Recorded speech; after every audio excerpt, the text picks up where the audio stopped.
কথাই বলেছে। উনি যদি বিএনপির কথা বলে থাকেন, আমি ওনার শোটা দেখতে পারি নাই। সো আমি ধরে নিচ্ছি আপনার প্রশ্ন অনুযায়ী যদি উনি বিএনপির কথা বলে থাকে, তাহলে আমার বিনীত সাবমিশন হবে যে যদি তাই হতো তাহলে আসলে বিএনপি শুরু থেকেই সব বিষয়ে হ্যাঁ বলতো। নোট অফ ডিসেন্ট দেওয়ার কোনো দরকারই ছিল না।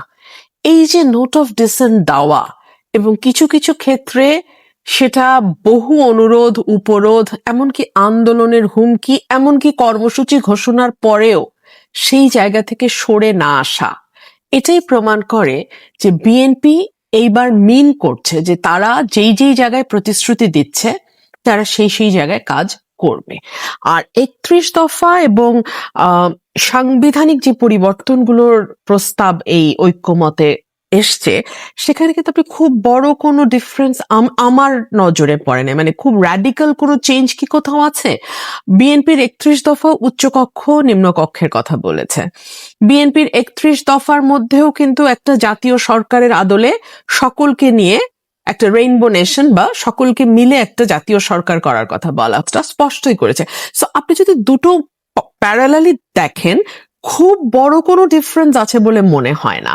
আর বাংলাদেশে গত ১৫ বছরে যা হয়েছে, এর আগে তো যেটুকুই হোক আমরা একটু একটু করে গণতন্ত্রের দিকে যাচ্ছিলাম, আর একটু বেটার বাংলাদেশের দিকে যাচ্ছিলাম। আমাদের ৪টা নির্বাচন মোটা দাগে সুষ্ঠু হয়েছে, ভালো হয়েছে, মানুষ ভোট দিয়েছে, পাল্টাপাল্টি করে দুই দল পরপর রাষ্ট্র পরিচালনার দায়িত্বে গেছে। কিন্তু তারপর যখন পুরো সিস্টেমটা ভেঙে পড়লো ১০-১১ সালের পরে, আওয়ামী লীগ কিন্তু সামনে আর কোনো নির্বাচন দেখছিল না। কারণ আওয়ামী লীগ জানতো যে তারা ১৪ নির্বাচনটা একটা গ্রহণযোগ্য নির্বাচন ওরা করবে না। সে কারণেই তারা তত্ত্বাবধায়ক সরকার বাতিল থেকে শুরু করে যা যা করা দরকার করেছে। সো যেই সরকারটা সামনে নির্বাচন দেখে না, সেই সরকারের কিন্তু আর জনগণের উপর ভরসা করার কোনো বিষয় থাকে না। গিয়েও যাচ্ছি, তাহলেও কিন্তু একটা ইমারত তৈরি করতে হলে যেমন ইটের গাঁথুনি দিতে হয়, একটা একটা করে সিমেন্ট বালু মেশাতে হয়, সেই জায়গার প্রাথমিক স্তরে আমরা পা দেব। মানে আমরা যদি আশা করি যে আমরা খুব একটা চমৎকার বাংলাদেশের মধ্যে মানে একদম একটা খুব মানে জ্যোৎস্নার আলোতে আমরা দরজা খুলে প্রবেশ করব, বিষয়টি দোলা সেরকম হবে না। এই প্রতিষ্ঠানগুলো যেটুকুই হয়েছিল ২০০৬ পর্যন্ত, সেটাকে দুমড়ে মুচড়ে ভেঙে ফেলা, সেটাকে আর পুনর্গঠন তো দূরেই থাক, প্রতিটা জায়গায় নগ্নভাবে দলীয়করণ করা, সকল কিছুকে পলিটিসাইজ করা, সেটা কি যেটা ধীরে ধীরে ১৪ বছর ১৫ বছর ধরে হয়েছে, সেটাকে আপনি ১৫ দিনে ১৫ মাসে ঠিক করতে পারবেন? এটা হয়? এর হাত দিয়ে মানুষ জনঘনিষ্ঠ যেই পরিবর্তনগুলো, সেগুলোর যাত্রা শুরু হবে। বাট আনফরচুনেটলি আমরা সেটা দেখি নাই। জি, এগুলো নিয়ে আপনার কাছে ফিরবো। সপ্তাহে আমি অনেকগুলো প্রোগ্রাম করেছি, এটা একটা উন্নয়ন।